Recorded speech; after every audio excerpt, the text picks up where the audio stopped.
So hi and welcome to another Tech Tuesday. Today we're going to take a look at this Razer Bungee version 1 to see how good it is.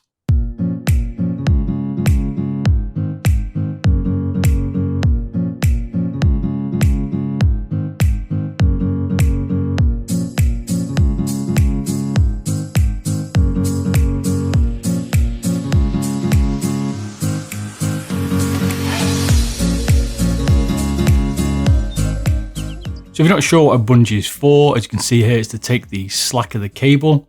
It lifts it off the table when you're gaming to make it feel a little bit lighter, to try and give you that feel of a wireless mouse.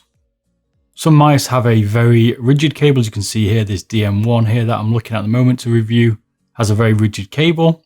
You can see how it's pushing it out the way. This is ideal for a bungee because when it's on your desk, it's going to push against other things like your monitor stand or objects in front. So we're going to go through a few things on this, like the weight of it, the sizes of the channels, how the spring tension is, as well as the design itself.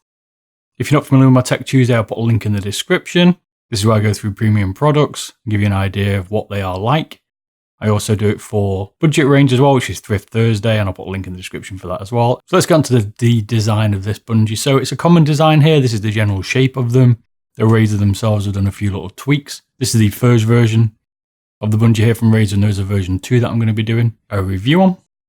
So the construction of this is plastic. The only rubber part is on the base and the only metal part is the springs themselves. It has no RGB. It has a Razer logo in the center. What's unusual about this Razer one is the V shape at the front, making it look like a very unsteady bungee. I'll explain why it is very steady in a minute. It's got 3 cable management slots. You've got one at the top, one in the middle of the base and one at the very rear to channel the cable down. The springs are also finished in a matte black. So the price of this bungee is a little bit expensive really for what you get in my opinion. And this one I picked up for 16 UK pounds. I did get a bit of a discount on it because usually 20 UK pounds and around 20 US dollars, which to be fair is quite a lot for a plastic stand really with a little bit of metal in my opinion. These should be around 10 UK pounds, 10 US dollars, but hey, maybe they'll come down in price. I'm also going to be doing the Zowie Comrade as well as some budget one bungees. So hit the subscribe button and the like button if you want to see these, and I'll make sure they come through as well. If there's any other bungees you want me to take a look at that I haven't mentioned, put it in the comments and I certainly will take a look. So moving on to the quality, there's not really much to talk about here. It's well built for a bungee. It's got gloss plastic. It's got slightly tapered edges around the plastic. It doesn't feel like it's going to break. It's very strong. And the only thing I'll probably be a little bit concerned about is the matte paint on the springs and if that would rub off over time. For me, the best part of this Razer Bungee is the base. This is because it's got a rubber pad all the way around that is super sticky. I mean, if you look at the pressure here to take it off, it's over 1 kilogram. Now on the flip side of that, if the base loses its stickiness, I think it's going to become quite easy to tip this bungee because of how much they've took out on this V shape, which is maybe why they changed it for version 2. But as long as it's stuck straight down, it will pretty much stick like M3 tape when you get out of the box, but that will degrade over time. What is good though to see is the stickiness is the entire base apart from the center. So it's not just in certain spots, which some bungees are. This does do the entire leg range as well. So let's move on to the tension and spring movement here. I had no issues using this bungee. I found it was very good. I've been a little bit concerned with bungees where they might pull back and give you that kind of tug back on the cord. So as long as you set up bungees correctly, which I'll do a video on, then you shouldn't have any issue with the tension of springs. They all seem very similar. The tension of this spring, which I did, is around 75 grams of force, which is pretty good. You certainly can't feel it when you're moving the mouse around. And the springs twist around to try and keep the cable in the channel very well. When using the mouse in here, I didn't find the cable popped out of the top channel. I did find it popped out the rear 2 channels, which was a little bit annoying.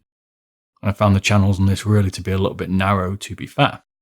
So to give you an idea of the channel width, the top channel here, we're going to call it the very top of the spring, has a initial width of 2.2 millimeters wide, which to me is quite narrow.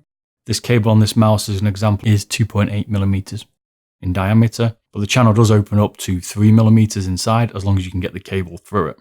The rear channels are 5 millimeters wide, although the bit that grips it, these 2 little plastic things, which I don't particularly rate here, are 2.4 millimeters wide. I do find them quite awkward to get the cable in, and over time they just ping out anyway. So the size of this bungee is very compact compared to some of them that I've used, to be fair. So the height from the bottom to the top of the spring is 122 millimeters.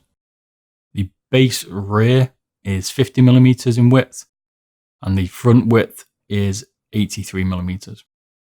The full extent of the arm, let's say here, is 160mm, and the springs here are 95mm, because each bungee is going to have a different length spring. So I thought I'd measure that for you.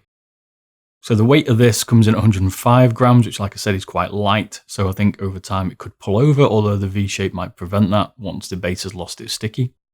If there's anything else you'd like me to spec up and measure and show you the difference, let me know in the comments and I'll do that as well.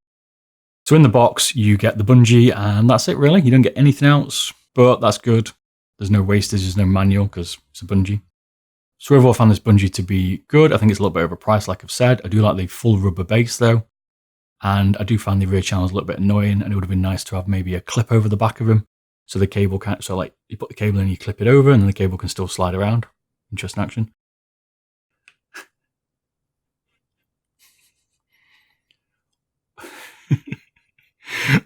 Or it designed like the top bracket where it has an initial narrower channel, and then it opens up and be a bit wider. It would have been nice here to have a slightly wider channel though, because I think some cables around 3mm are going to struggle to get in that hole. So I hope you like this video. Don't forget to like and subscribe. Let me know in the comments what else you want to see. And until the next one, I'll see you all again soon. Thanks a lot. Bye bye.